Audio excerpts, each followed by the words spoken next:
Selamat pagi. Bacaan suci yang kita dengarkan hari ini ibarat oase di padang gurun, di tengah kegersangan jiwa, di tengah kekeringan roh, di tengah kekeringan tulang-tulang kita akibat ketakutan, kegelisahan yang dipengaruhi oleh virus dunia saat ini. Bacaan pertama dari nubuat Nabi Daniel mengedepankan tentang kesaksian palsu dari dua orang hakim, dua orang tua-tua yang seharusnya memutuskan perkara secara adil dan benar berdasarkan kepastian hukum dan berdasarkan keadilan. Tapi nyatanya demi menyembunyikan kebusukan pribadi mereka, hasrat seksual mereka, nafsu birahi mereka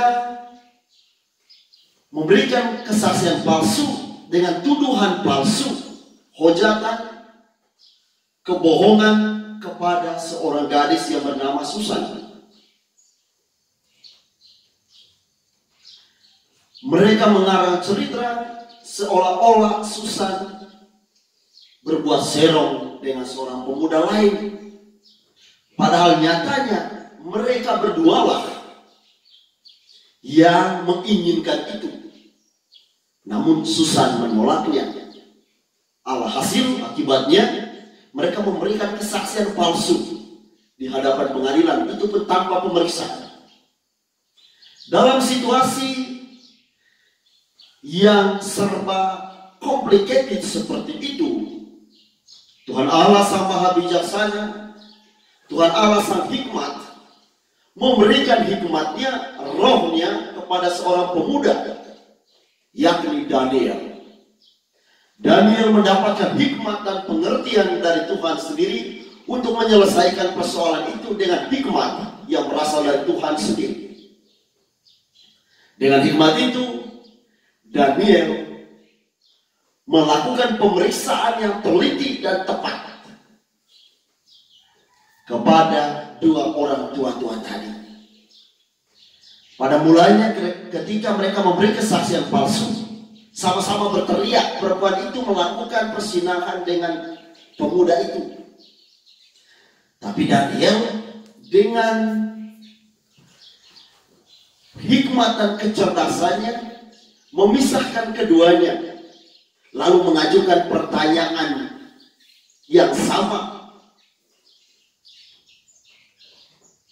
Masing-masing mereka harus menjawab secara benar dan tepat. Pertanyaannya, si uban tua, di manakah kamu menyaksikan perempuan itu bercampur dengan laki-laki?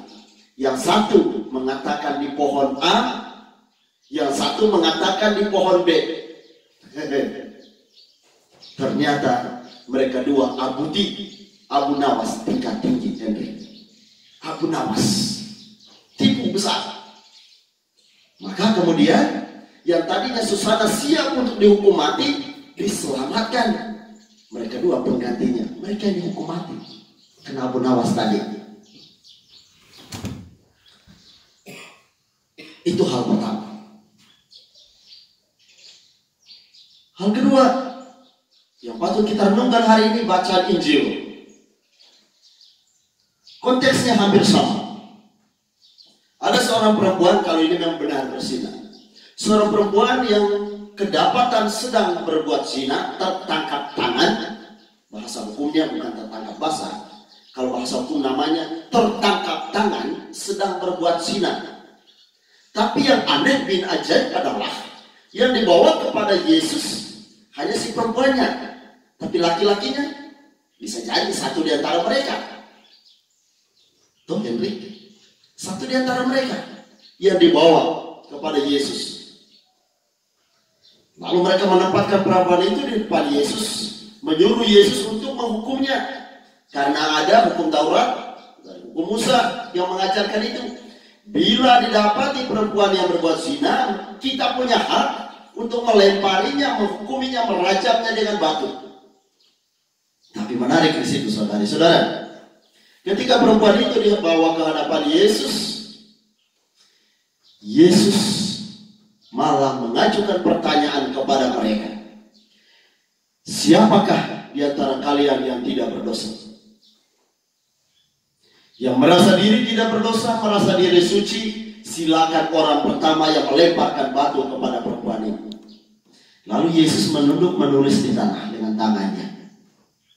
Ketika ia mengangkat kepala, wah, ternyata laki-laki dorang tadi sudah pergi semua. Dari yang tertua paling pertama, baru yang kecil-kecil ikut pergi. Tinggallah perempuan itu bersama Yesus. Dan Yesus bertanya kepadanya, hai perempuan, tidak adakah yang menghukum engkau? Tidakkah ada Tuhan? Dan Tuhan berkata, aku pun tidak menghukum engkau. Pergilah. Sebenarnya, jangan berbuat dosa lagi. Nah, saudari dan saudara terkasih, pelajaran penting yang kita petik dari dua peristiwa ini ialah, pertama, dari situasi dunia saat ini yang penuh dengan tanda tanya, tuding-menuding antara negara A dan negara B sebagai penyebab virus corona, dan juga di dunia masa ini diwarnai dengan hoax-hoax, berita-berita bohong, berita-berita yang tidak bertanggung jawab, dibutuhkan seorang Daniel baru, dibutuhkan New Daniel, yang bisa berhikmat untuk mengatakan kebenaran yang pasti dan tak diragukan lagi kebenarannya. Siapakah Daniel baru? Kita tunggu. Tuhan akan memilih siapa. Kita mohon semoga di tengah kepanikan dunia dan di tengah kebingungan dunia dalam menganalisa dan menemukan dari manakah sumber penyakit corona, siapakah penyebabnya, apakah penyakalnya, dibutuhkan seorang yang berhikmat. Seorang yang berhikmat itu bisa saja seorang ilmuwan dalam bidang medis, tapi juga bisa saja seorang nabi yang akan bernubuat tentang hal itu. Itu hal pertama. Di tengah dunia yang saat ini bingung dengan bermacam-macam tanda tanya dan bermacam tuduhan-tuduhan kepada pihak tertentu, negara tertentu, dibutuhkan seorang yang berhikmat untuk memberikan jawaban pasti. Hal kedua,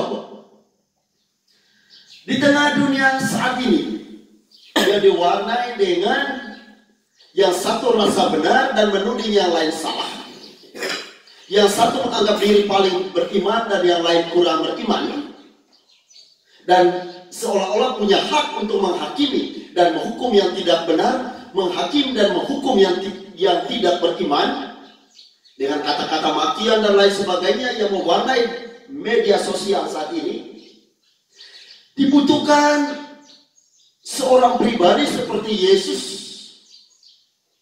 Ketika perempuan tadi jatuh ke dalam dosa, bukan menghukumnya, tetapi mengangkatnya, membangkitkannya kembali, menghidupkannya kembali, bukan menghukumnya. Inilah hakim yang adil, hakim yang bijaksana. Nah, saudari dan saudara terkasih, dalam situasi dunia saat ini yang diwarnai dengan ketakutan, penyebaran berita-berita hoax, dibutuhkan seorang berhikmat seperti Daniel dan seorang hakim yang sangat bijaksana, penuh kerahiman dan kasih seperti Yesus.